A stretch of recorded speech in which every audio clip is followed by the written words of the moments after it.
Okay, now let us jump in. For anybody who doesn't know, this is our Tarot 1. I've been doing sort of rolling series of Tarot 1 and Tarot 2 all through quarantine, so this puts us in about month 2. That being said, I apologize if you have heard some of this before. You know, this class, this first session, this first hour is really intended to give people access to foundational information. So if you have a deck, by all means, get it out, get your hands on it and have fun with it. If you are cooking dinner for your family right now, don't worry about it. We'll get to the hands-on part later. So this is our Kitchen Witchy Tarot class. This one is the sort of my opening talk on the how and why of tarot. We're going to talk a little bit about the structure, the value in getting to understand the numbers, and some considerations about the guiding principles of reading. And then I hope to have some time for y'all to chime in with any questions you have. Again, we've got this handy dandy chat bar. Well, it wouldn't help if I set the chat bar up. There it is. Now we have a handy dandy chat bar, so you can chime in if you need anything. Okay, so a little bit about me, if you don't already know me. I am Madam Onça, or Lauren Onça O'Leary. I'm a witchy type of lady living here in Richmond, Virginia, in awesome town. I am an artist and the co-author of The World Spirit Tarot, which currently looks something like this. And it is a traditional deck of tarot cards that was intended to bring everything that is cool about a traditional deck, which is so much, but also to instill some more inclusivity and empowerment, modernizing it to suit our sensibilities. I've read cards and taught tarot all across the country and in various settings, from pagan festivals and corporate gigs to, people's houses, you name it. I've produced a lot of shows, festivals. These days I really like to do like red tent type events for female identified folks, but of course we're not doing a lot of that in the COVID times. So this is really as close as I can get to that kind of work right now. In 2022, I'm going to be leading, or co-producing rather, a tour called The Paths of the Goddesses in Sicily, taking Byron Ballard, who is an eminent witch and scholar, and whoever wants to go on a witch's tour of Sicily, because that's something that's near and dear to our family. If you don't know anything about Byron, I highly recommend you Google her up, Byron Ballard. She's an Appalachian witch. Her website is myvillagewitch.com, I think. And I know she's got 2 books that are scheduled to come out next year through Llewellyn and maybe someplace fancier. So anyway, that's Byron. This is me. Now we're going to talk about the tarot. So, what is tarot? Anyway, like what is tarot and what makes it traditional? A traditional deck has 78 cards. If you look into history, there are decks that have far more and far less. Just kind of depends where you catch them in their history and what country, what tradition. These days, the deck is pretty well codified into 78 cards. These are divided into 2 groups known as the Major Arcana and the Minor Arcana. The minors total 56 cards, and that's pretty much the cards that you know from a modern playing card deck if you were gonna, play poker. There are 4 suits in the minors, which are also analogous to the modern playing cards, and they have 10 pip cards from ace to 10, followed by some people cards. Somebody asked me the other day, why pip? And I have to say, I don't actually know why that is. I think it may be a reference to the literally like the seeds in in a, like if you took apple seeds and so forth, those are called pips, and I can see how those might look like the numbers of the suit laid out on a card, but I don't know. That's some homework for me from the Marseille deck. Okay, so the pip cards are followed, which is ace through 10, are followed by the people cards. Those are sometimes also called face cards or nobles, and they are usually, well, we'll talk more about them, but there's usually 4 in each one. So you've got ace through 10 in your suit, and then you've got 4 people cards. The suits are generally called cups, wands, swords, and pentacles. There's lots of variation therein. There will be discs or stones or spades and so forth, but they basically come down to clubby thing, stony thing, cutty thing, juicy sloshy thing, to refer to different aspects and elements of our lives, which we will get to in a little bit. And my smart gal over here says the Marseille deck refers to the pips because it is the simplest unit. Great. Look at you knowing things. Thank you so much.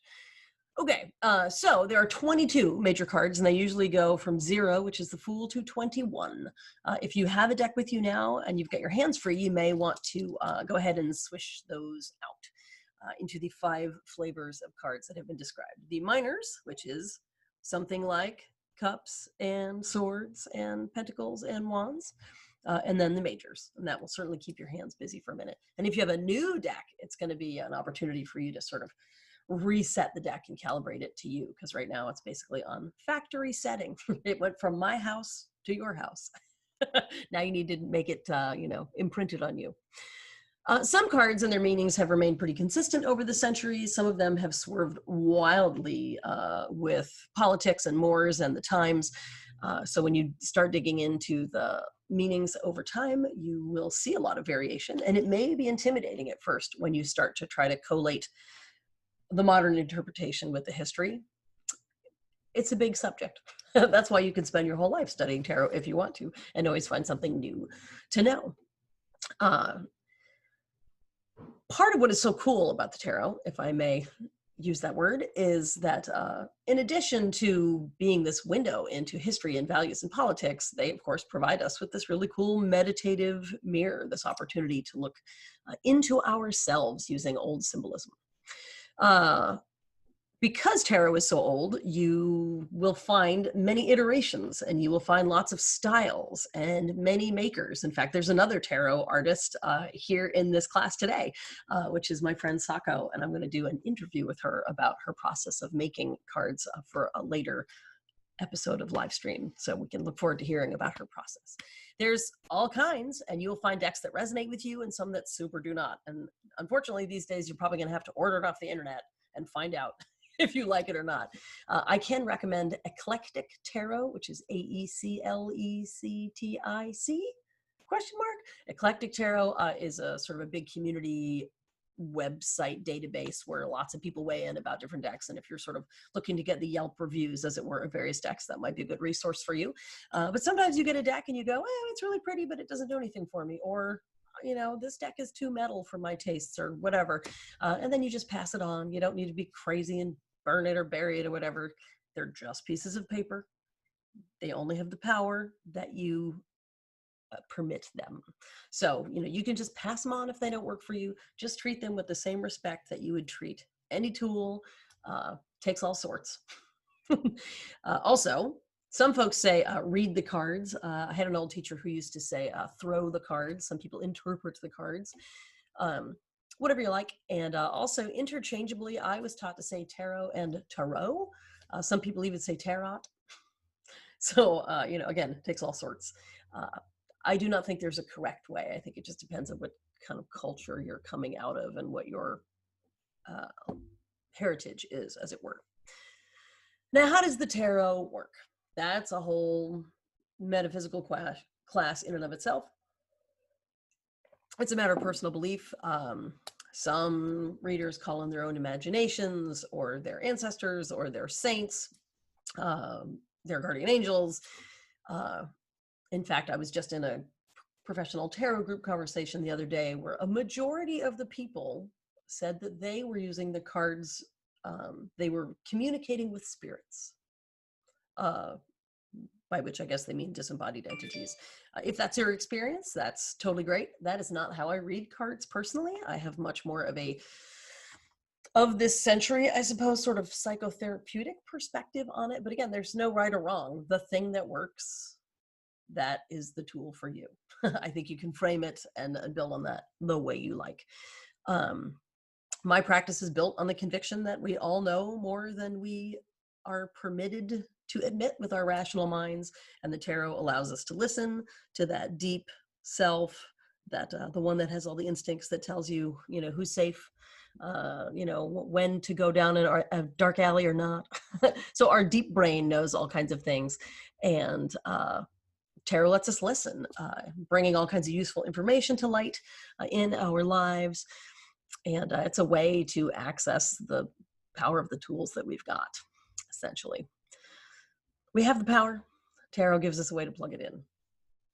Now is the part where we start to talk about numbers in the cards. And again, if some of you have done this before, I apologize, but this being the first session of the fundamentals class, I really want to get everybody caught up. If you don't do any other classes in this session or ever with your tarot deck, you should be able to make some headway on reading with this information. When you know what the suits are called, when you know what they represent in terms of areas of your life, and you know something about the numbers, you've got the tools to really get started. So I apologize if anyone is also dysmathic. I was very slow to come to the numbers in tarot, in dance, in all the things. Some people really can't do numbers. You are welcome to sort of glaze over. I promise we'll get to the other side in a second. But for some people, this will prove an invaluable key. You can enjoy working with cards without getting a big handle on gematria or numerology, which are sort of the metaphysical sciences of numbers and math. You don't have to go that far with it. It just helps if you can count to 10, really. That being said, if you've got cards, lay out any suit. You've got ace, 2, 3, 4, 5, 6, 7, 8, 9, 10.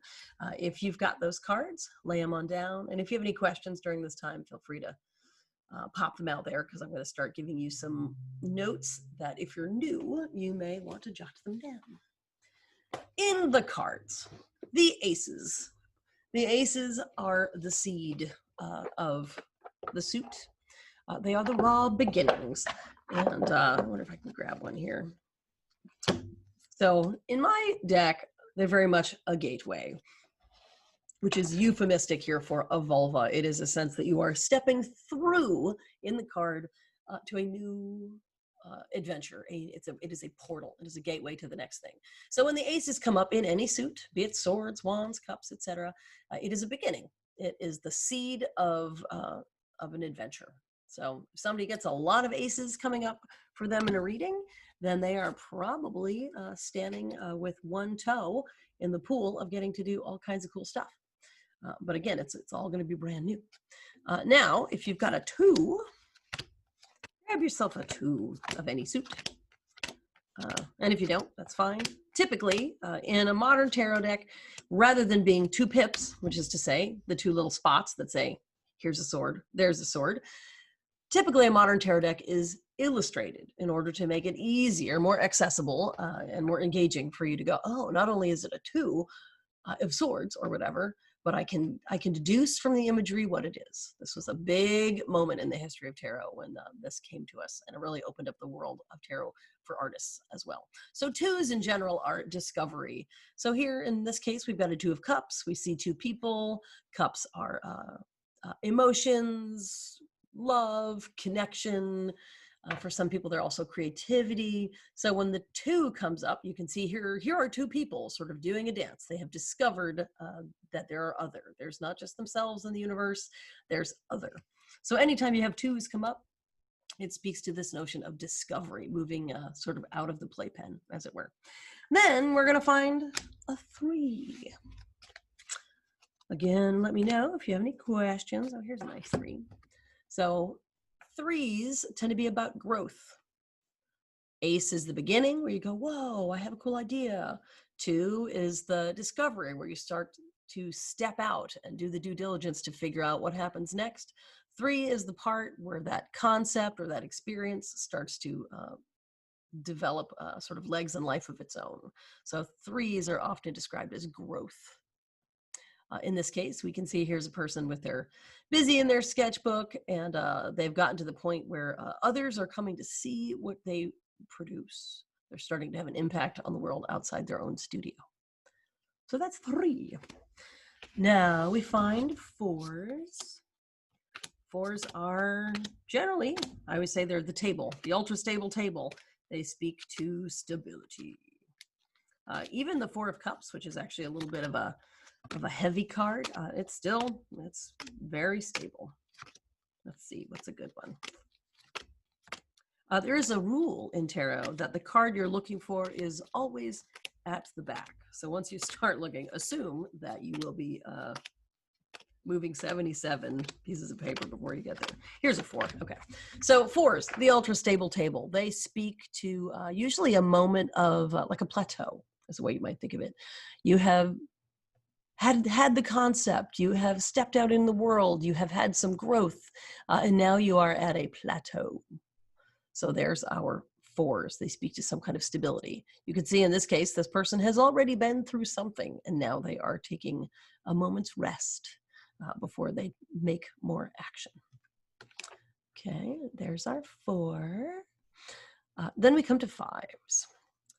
My teacher, Kate Nordstrom, used to say that 5s were very much the cards of chaos. And for those of us that like chaos, this is not the fun kind of chaos. So here we see a 5 of Pentacles. All the 5s, what they share in common is the thing that you thought you knew has been turned on its head. In this case, as we will discover, Pentacles are about stability and security and so forth. This card comes up to say the thing you thought was secure was not. So we find those 5s represent, I always think it's as if someone has flipped the table and changed the parameters of what you thought you knew. 5s are chaos. Now we come to 6s, and 6s are the ultra stable table. They are the table that has doubled down and grown extra legs. Let's see if we can find 6. La, da, da, da, da, da, da. Where's my 6? Here's the 6 of Pentacles. Boop. So in this case, the person has survived hardship and they find themselves now in a position of being the benefactor. So 6 is all the lessons that you have learned, all the passion, skills, or adventures that you've had, with the additional ingredient, the 5 gave you of wisdom. So 6s are wisdom. Perfect. Now, find yourself a 7, and let me know if I'm going too fast. If we were all sitting together at one table sipping tea, I suppose I would be moving less rapidly. Find yourself a 7. This is one of my favorite 7s. 7s tend to be about re-evaluation. So 6 was wisdom. 7 is the part where somewhere between your baby steps there from the ace to the 10, which is a sort of complete fulfillment of the promise of the suit, somewhere in between, you stop and say, is that all there is? Is this what I meant to do? Are these the fruit I meant to grow? I have the wisdom to know what to expect at this point. It's neither all good nor bad here in this world. What do I want to do now that I know the things I know? So 7s are evaluative. This card in particular is the card of permaculture, which is viewing a system to determine how to make it as multifunctional as possible. After the adventures of chaos, wisdom, and evaluation, we come to the 8s. 8s at their best are evolution. It is an opportunity to go, all right, yes, this is the thing I'm doing. This is the path I'm walking. These are the lessons I've learned, or the company that I choose to keep, or the job I choose to stay in, or the relationship I choose to change. Whatever it is, 8s usually speak to evolution.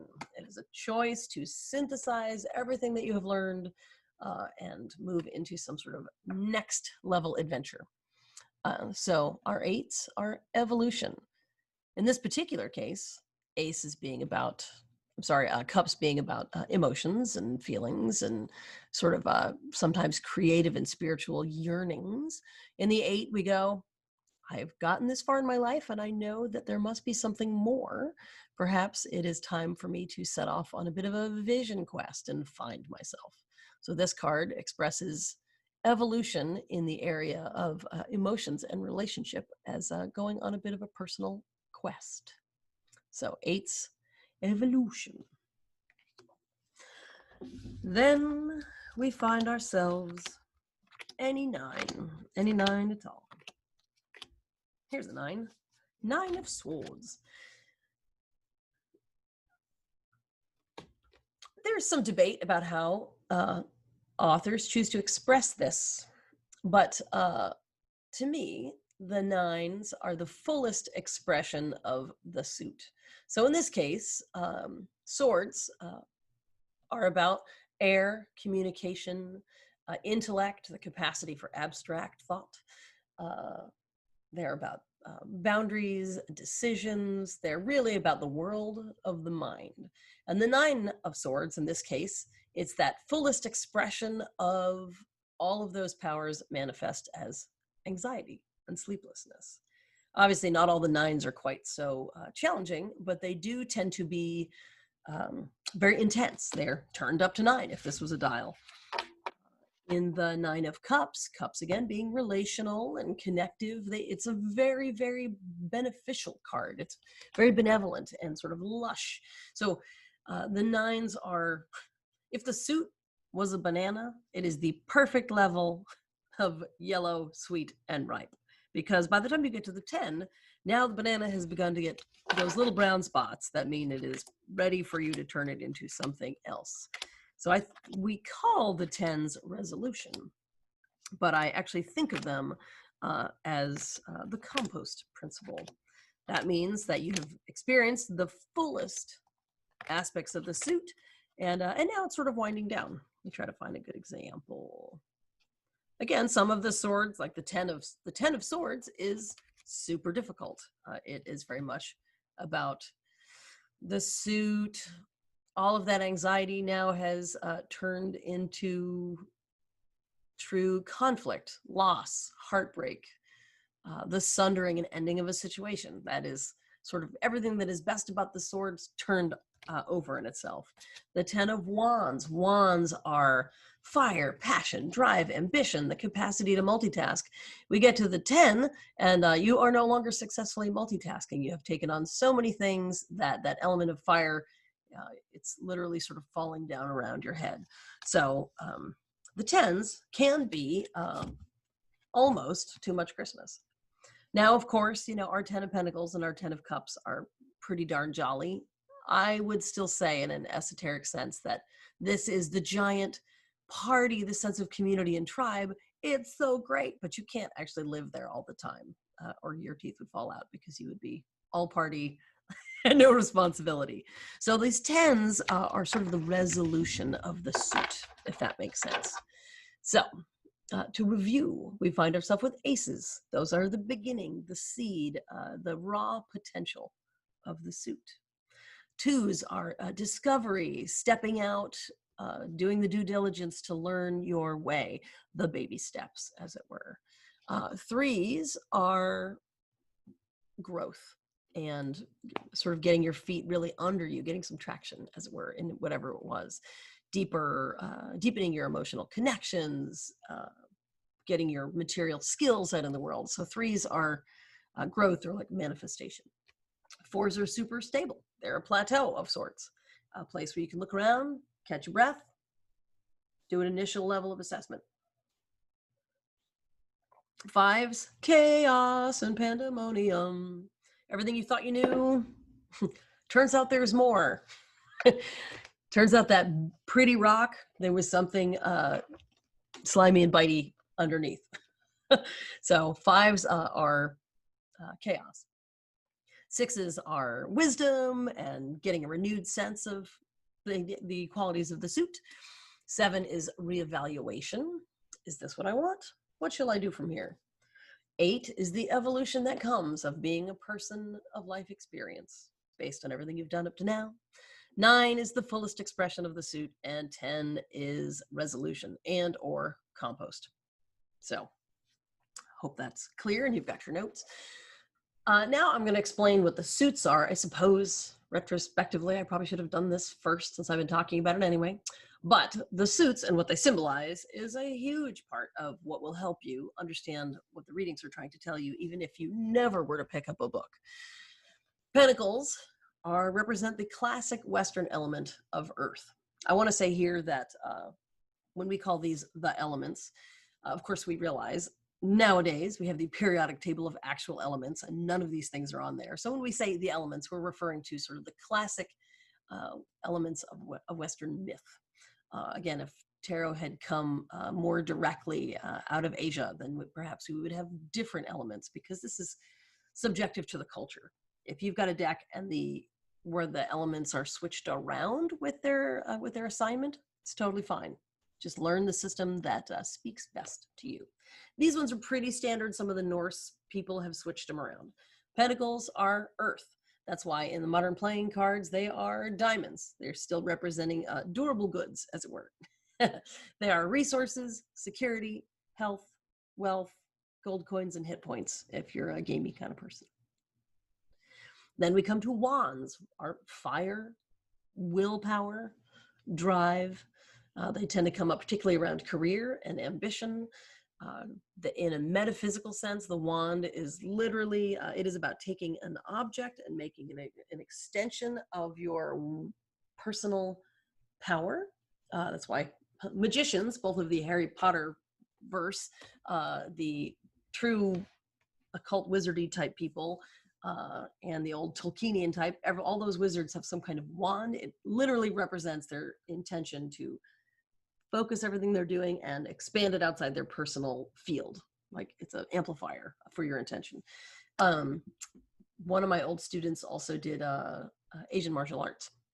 I could not tell you the kind off the top of my head, but she, would use with her sword that she used in martial arts. They would focus on being able to move their chi up the blade. And every time I've worked with props, or in fact with wands, try to always think about that. It's not a thing that you're holding. It is in fact an extension. And she would practice being able to move her chi all the way up. And she could feel the part, like, I've only got it this far, like how big her energy field was.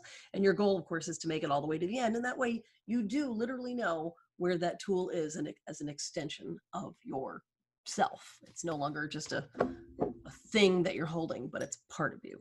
So think about that. When the element of wands, fire, it is career, it is willpower. And of course, in Western metaphysics, are super big on willpower. That's part of our cultural heritage. Now, cups are water. And they are feelings, relationships, romance, connectivity. Again, for some people, this is where they keep some of their creativity or their spirituality. Cups are hearts in modern playing cards. Oh yes, and wands are clubs. Bonky wooden part. And then swords, the suit of air, and that is intellect, decisions, boundaries, communication, all that good stuff. That makes sense? Okay, so now,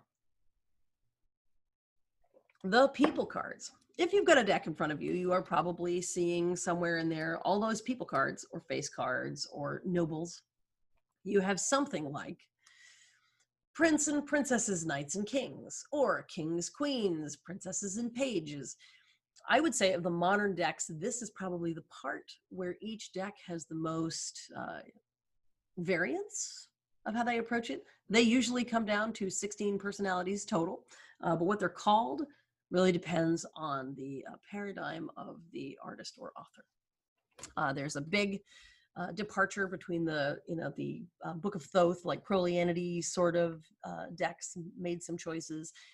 There are some decks from back in the day. I want to say the Mother Piece, although it may be the Daughters of the Moon, some of the round feminist decks from the 60s, where they replaced the king, queen, prince, princess entirely with Mother, Maiden, Crone. So this is a place where artists and thinkers tend to feel like they can flex their values.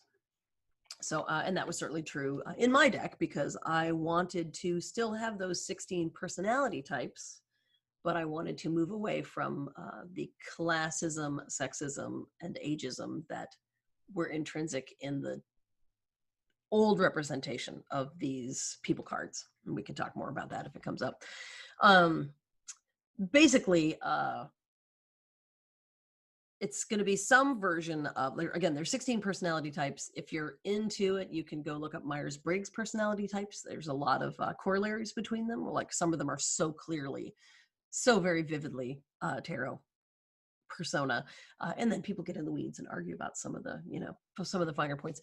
But there's 16 personality types, and they come down to essentially Something like a page, princess, or seer is usually described as like a personality that is a perceiver, a learner, somebody that is jazzed up about the beginning stages of something. They're still really absorbing. The knight or prince or seeker is more, I would say it's a teenager with a car. It's somebody who doesn't have all the information, but they are really enthusiastic about putting the sort of pedal to the metal and learning what they don't know by getting out in the world. So it is a person on a quest with some missionary zeal, might be that prince person. In most decks, they are on, they're in a car, they're on a dragon, they are riding a horse. They're usually doing something to indicate they've got this sort of mobility is part of their personality. The king or the sage is usually sort of a person in that suit who has leadership or mastery of their field, and the queen or the sibyl is like a steward or a big picture person in her suit. And that's sort of the quick version of that. In my opinion, the people cards are certainly I don't want to say the hardest, but they are the most nuanced cards in the entire deck to read, and they merit a whole class all of their own. Mary Kay Greer wrote a book called Understanding the Tarot Court, which I highly recommend if you find yourself struggling with people cards. My deck is actually in there, which I was honored and surprised to find out. As a little kid, again, these people cards are in your modern playing deck, but in the 52 card pack that you might have grown up with if your family had games and things, again, it was ace through 10, and then there was usually the jack, king, and queen. In the modern deck, they took the sort of all of the youthful qualities of the learner, perceiver, and the missionary quester and combined them into the jack, who's sort of a rogue personality. Knowing nothing about tarot at all as a little kid, I used to pull all those people cards out, those face cards, and have like little parties between them, like imagining all of their personalities. I had no idea that was actually the gateway to a whole kind of meditative learning. If only I knew then what I know now. So all of those people cards, they really do have personalities. So like I said, you could certainly spend a lot of time just working on the people cards. When they come up in a reading, they tend to, often they are a person that is relevant to your querent. Like you go, wow, so there's somebody with a really strong big picture view who's really good at the technical parts and maybe short on some of the people skills in this situation, huh? And it may be a person that you know or work with, or it may be an aspect of yourself in the situation. That's usually how you interpret people cards. Sometimes it is glaringly clear which it is. I always think it's a little bit of both, because what we deal with on the outside is what summons what we have to work with on the inside. And most notably, if somebody gets gobs and scads of people cards in a reading, it means that they have a lot of cooks in the kitchen of their life. So make a note of that too. Okay, so that's what I have to say about the people cards in this overview session. Again, if you have any questions, feel free to chime in over here in the chat. I'm totally here for it. We're going to take a quick look at the majors. If you have major cards, if you've got a deck in front of you, those will be all of those big ones that are, the Fool and the Devil and the Lovers and the Virtues. There's like the, Strength and Temperance and so forth. These cards.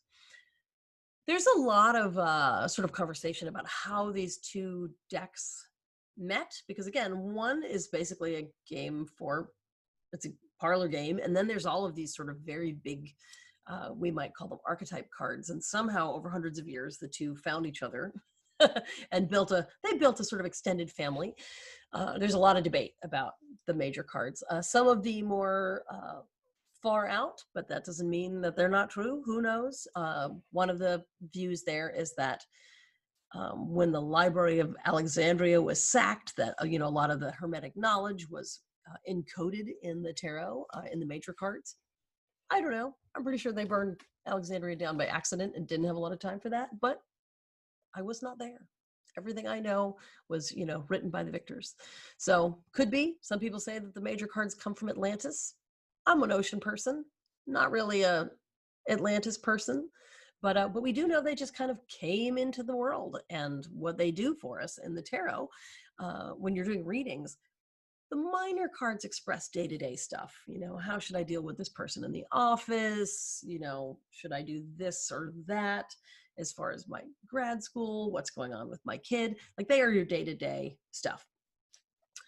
The major cards are like a a big coffee table book of big life lessons. They have a lot more to say in general about the big story arc of your life rather than the day to day. If you want to sound woo woo about it, they are the cards that describe like the work that you're here to do. Again, they go from typically from 0 to 21. They usually start with the Fool, some version of that. And if you have a deck in front of you, you'll probably see some person looking very laissez-faire, about to step off a cliff or a roof, or out of the mast of a ship or something. And there's usually some sort of animal, dog, alligator, birds. There's usually something around them that suggests either that the animal is sounding a cautionary note, or that they are there almost as like a spirit guide, like an animal guide that is saying, don't worry about it. The universe has got you covered. So you look at the Fool, you would spread out those cards, and we'll do a whole class on this later on, doing the Fool's Journey, that is called, where you go from ace all the way to the end. That end card is typically called either the world, the universe, or the eon. I suppose by now we probably out there have a multiverse card, because at the time you have to figure the world was probably the biggest thing people could think of. It's going to go from the individual, which is the microcosm, the Fool, to the macrocosm, the whole world. And then, of course, or the whole eon, if you want to think about it in terms of time rather than matter. Then we go, the universe, the multiverse. So your deck is probably called something like that. Were you to lay them end to end, ace to 21, it is like a graphic novel. You could follow that story, which is what we'll do later on in the series, and watch the journey of a single individual move through their sort of emotional and spiritual life cycle as they travel from being raw novice to worldwide and savvy savant. So that's a quick overview of the majors. Again, I'm here for your questions. I'm just going to keep barraging you with information, because next time I would love to be able to get down into it with you on some of the specifics in the cards. Now, I've been asked recently, what are the rules when it comes to reading the tarot? There are no rules. There are lots of traditions, and you get to choose the ones that work best for you. If you are part of a spiritual heritage or a woman's group or whatever, like, you can certainly work within the traditions that you inherit. In chaos magic, we say nothing is true, everything is permissible. So you can certainly go for that. I do what I want. I personally like to pair that with Wheaton's law, which is the law that says, please don't be a dick, to make the world a better place. So somewhere between everything is permissible and don't be a dick, we find a space which is a very navigable place where you can make a way that gives you lots of personal latitude as an individual to do the thing that makes sense to you without, being sacrilegious to other people's ways of doing things. So do what you need to do. Try to find a approach to working with the cards that gives you sort of a good, solid footing that allows you to act with integrity. But when it comes to like how to read, it basically comes down to strip away all of the, the incense and the crystals and the, throwing salt over your shoulder or whatever. It comes down to buy or acquire, do not steal, a deck and a book that you like, maybe even a few. Keep them clean and dry. Make sure you know where they are. Spend time getting acquainted with them so that you are well versed in the symbolism and the sort of mood of the deck that you have, and clear your mind from distractions and ego attachment when you sit down to work with it. That's it. Those are the rules. Everything else is a protocol that you develop, a ritual mindset that helps you get into a condition where you can find your intuitive self. If you're reading the cards from a sort of psychological perspective, if you are a spiritist, then it's the thing that lets you get in the mindset that welcomes your ancestors. Like, you find the thing that works in the tradition that you're doing. But it really comes down to have a book and a deck, treat them well, and get your mind right to do the work. When it comes to the correct way to read the cards, again, there's no one particular way. There's as many methodologies as there are readers on the earth. Generally speaking, a committed reader is going to come up with some kind of an approach or a protocol that works for them.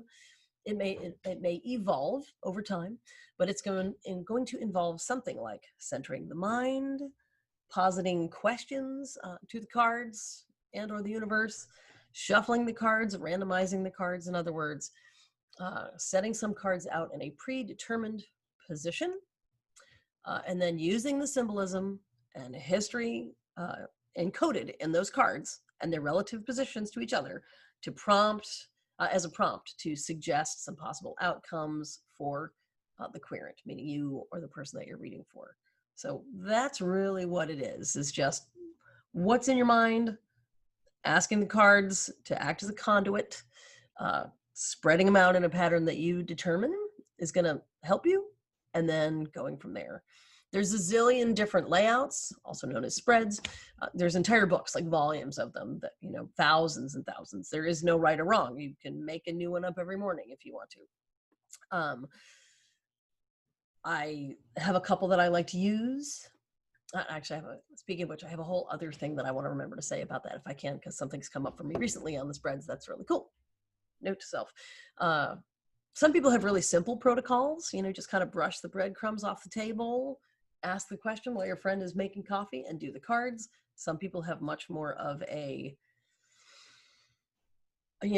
sane and purify their space, be mindful of like what they're wearing or what they have consumed in their bodies, creating a more of a ritual environment. Again, they're both great. Whatever helps get you into the magical space that you need to be to do the work. Some people have elaborate rituals. Some people let other people touch their cards. Some people would never let other people touch their cards. There's lots of traditions. Figure out the thing that works for you. Every reader, including you, develop some method, and they're all worthy of respect. You'll develop your own over time. So the thing I wanted to say before I forget it is that a thing I've been doing lately, an additional technique while I'm working with clients and friends. I'm reading cards. They are talking and I am talking, and we are translating the cards. But I've been lately opening like a second line of communication with the cards myself. And just saying, like, for example, I was reading for someone the other day who was having a lot of difficulty with their significant other. As a reader, you are only getting one person's perspective, and you may be, your interpretation of the cards may be confusing because you don't have all the information. So I actually while they were talking, I asked the cards secretly, like, on a scale of 0 to awful, like, what is this significant other like? Like, is this all in my client's head, or is this person difficult? And the cards gave me a big old resounding, no, their partner's actually awful. So that was really useful for me in terms of developing sort of a direct line of communication with the cards. So that's a method that's proven to be very useful in the last little while. So Susan, do you mind popping your video off? You should be able to see me, but then we won't see you in the main screen. Thank you so much. Yeah, so that whole sideline of communication, surprised it took me so long to figure that out. Now, when it comes to how you might read cards, I'm going to share a little bit with you about that, and then we'll have some time for questions before we take a quick break before the next session starts. So when it comes to how you might choose to read, and if you want to weigh in with what you actually do in the chat, I'm happy to see that too. What I do is I shuffle the cards with a neutral mind. I'm a talky Gemini, talk all the time. So when I'm working with the cards, rather than doing what I normally do in life, which is think about 4 things at once, I shuffle the cards, and internally, I am trying to slow everything down. I am moving to a more centered, maybe you might say neutral, less agitated condition than I normally function. So I'm just shuffling, saying to myself, I'm arriving here in the moment and just resetting the cards to neutral. Then if I'm reading for someone, I will either hand the cards to them in the pre-COVID times and ask them to shuffle with their question in mind. If I'm reading for somebody, I will change my thinking and go, now I am intentionally reading for this person. I am calibrating the cards with my intention for that person. So I continue to shuffle with their question. I never ask people what their questions are. Sometimes they volunteer. If they, I don't tend to ask. If I don't know what it is, I will just say, make me a conduit of energy for this person. Like whatever's going on for them, I'm here to serve. So that's what's happening while the shuffling is happening. Then one of us will lay the cards down and divide them 3 times. And we'll do that 3 times, like stack them and do that 3 times total if there's time. It's just a little nod to tradition, in the tradition that I learned in. Then, particularly if I'm working with somebody who is nervous about cards, some people can't stop talking because they feel like they have to entertain you, even if they're paying for your time. I ask them to rub their hands together. And I will sometimes rub my hands together also. And like 100% feeling that in my hands gets me centered in my physical senses and being connected to the intuition. Then I or they will use the non-dominant hand to slide over the cards and feel for the cards that want to be pulled. They will feel for them. Sometimes cards will just fly out. You can keep those cards. They're volunteers. They have something extra to say. I'll have the person slide the cards out face down. I keep them face down because I believe that if they slide them out face up, like slide them and flip them, if they're concerned about the image they see, it will cause them to have an emotional response, and that will affect the rest of their reading. So while all that is happening, I'm actually sitting in my quiet space. In the non-COVID times, I actually will put a little saliva in the palms of my hand, which is a weird old thing that I read 20 years ago, that the Dogon people who have always been aware that Sirius is actually not just a binary, but a trinary star, because they did astral projecting to get there in the mornings, that when the sun comes up, that they would moisten their palms to get the early rays of the sun on them to activate their life force. I must have read that 200 years ago. And knowing that for many years, I've just put a little moisture on my palms to bring my attention and my life force into my hands. Again, not in the germ times, but in my own deck. So I do that to call the energy in so that I'm more receptive. When I'm feeling the cards, I'm feeling for something warm or cold or tingly. Sometimes the cards are still, they are 100% inert. And I have to kind of move around for a while until they get warmed up. Then we start flipping the cards and then we just start working our way through a reading. I tend to explain what is happening in a reading. This card, this card, this card, what they mean and how they relate.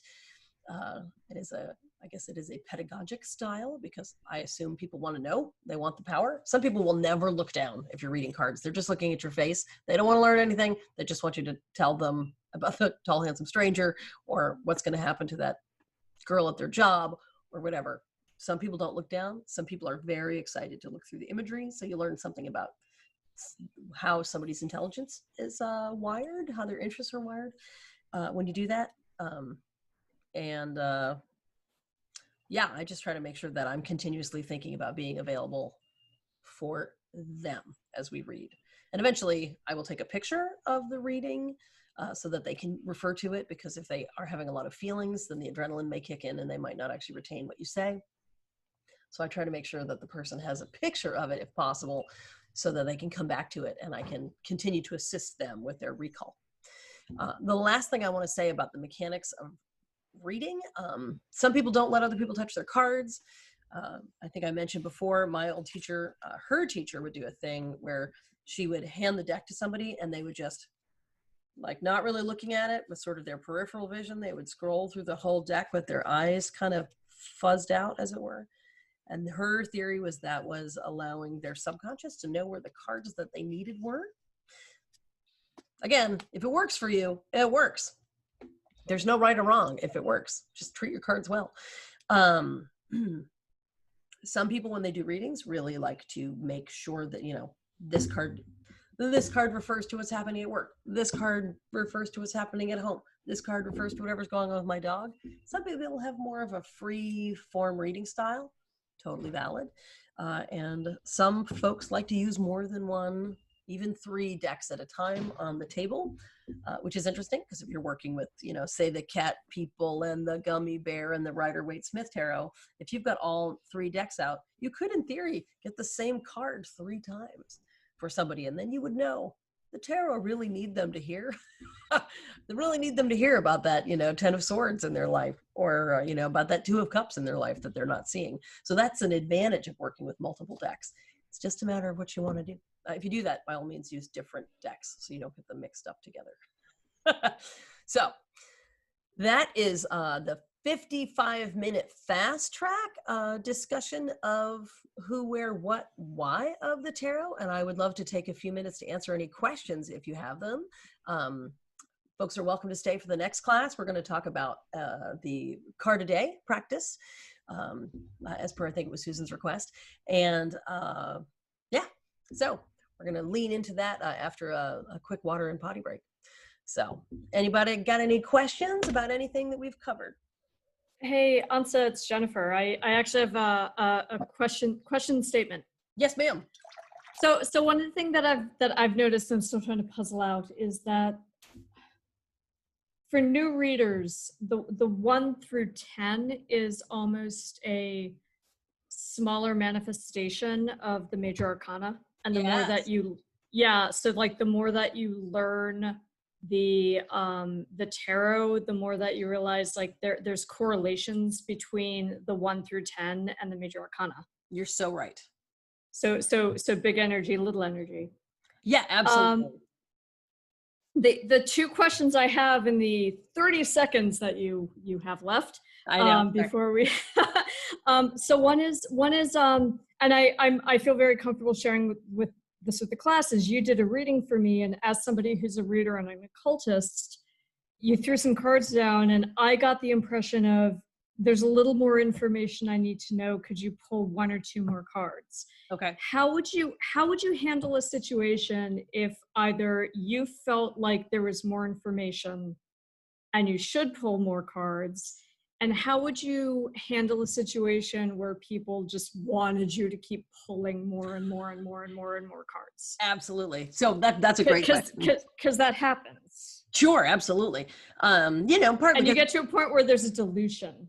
Somebody's, yeah, absolutely. Number one, your job is to be you're the container for the experience. So it's your job to like keep your eye on the clock and keep your eye on the person's emotional state and their receptivity, and whether like they're at their limit in terms of what they can actually hear about what's really happening for them, or if they are the world's nicest energy vampire and you need to like find a loving way to extricate yourself from the situation. So the first question, I generally, I rarely need to have more than 10 or 12 cards on the table, but I won't hesitate to keep pulling if I think it is needed. And that can be, do you have any questions? And they go, yeah, I really don't know what that, 4 of Swords is. So maybe it's a specific question and we just keep pulling until we know, within the realms of the amount of time we've got. Or again, as I have started working with having this sort of second line of communication myself with the cards, while things are happening, you can't see my hands, as things are happening here, I may also be building a second row over here to give myself more insight into what's going on with the person that I might not be seeing. Does that answer your question?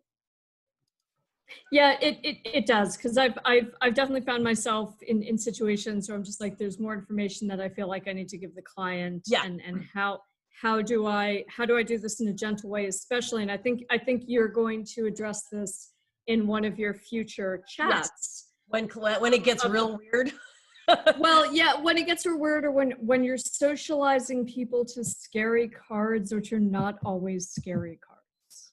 Absolutely. Yeah, for sure. I spent a lot of time trying to, I try to make sure that they understand that, that even a poisonous snake isn't a problem, under the right circumstances. Like when I give them a card that might be scary, I work really hard to try to contextualize that for people. Yeah. And that is part of your responsibility as a reader. Even if it is somewhat dire, it's important that you go, you should know. This is where your skills as a diplomat or a person in Yeah. service are really important, because you say, here's something that you may need to know. It could mean a lot of things in the context of the cards, but I want you to be really keeping an eye in your life right now for, psychic vampires, or, people who want to take credit for your work, or, maybe watch out for any tendencies that you have to kind of overdo it. Like, I try to find a real nice way to say, you need to be on your guard. Yeah. You're never helping somebody if you scare them. Yeah, exactly. You know, And trying to I remember when you and I had a reading recently and the tower came up, and I was really excited because I was like, oh, like as an occultist, this is an amazing opportunity. right. But for a lot of people, that's like that card is terrifying. Sure. Well, you have, that's generally a pretty learned response, is to go, look, I can't wait to find out what I don't already know. The tower card is the opportunity to get clear on the facts. It's just usually the process is sometimes a little rough. Yeah. And as working with people that aren't occultists, it's how you socialize them into that space in a loving, compassionate way that's Absolutely. not so scary. It's super important. And this is a place where I also will mention, for everybody who's still listening, Byron Ballard, the author that I mentioned earlier, has a great book called Earthworks. It's like rituals for the Tower Times, or I can't remember what it's called because I just think of it as Tower Times. And her book, Tower Times, is specifically referring to the tarot card and the tarot. And it's a bit of a prognostication about the reality of our civilization shifting, and what that looks like. And so the fact that we're in this kind of disjointed moment in society right now is oh so very Tower Times. And her book is really about being trying to find a way to be excited about being empowered and resilient rather than being terrified because systems are falling apart. Yes, thank you. Susan is like, we are so in the Tower Times. So no kidding. Yeah, hashtag Tower Times is totally a thing, and that's what it's referring to. So thank you very much. Those are great points, Jennifer, and I really appreciate your speaking up. You're welcome. Yeah. I'm going to go on mute now so I don't keep talking. Oh, you and I could talk all night. Thank you, everybody, so much. I know it's been a speedy hour. I'm going to take a quick pause, turn off my camera, run and get some more water, and get ready to start the next class. Thanks, everybody. Here's your round of applause. And I hope that if you're able, you choose to stay. I will make sure that this video gets shared. Usually takes me a couple days these days to get them up, but I'll make sure everybody can see it so you can review the material later. Thanks.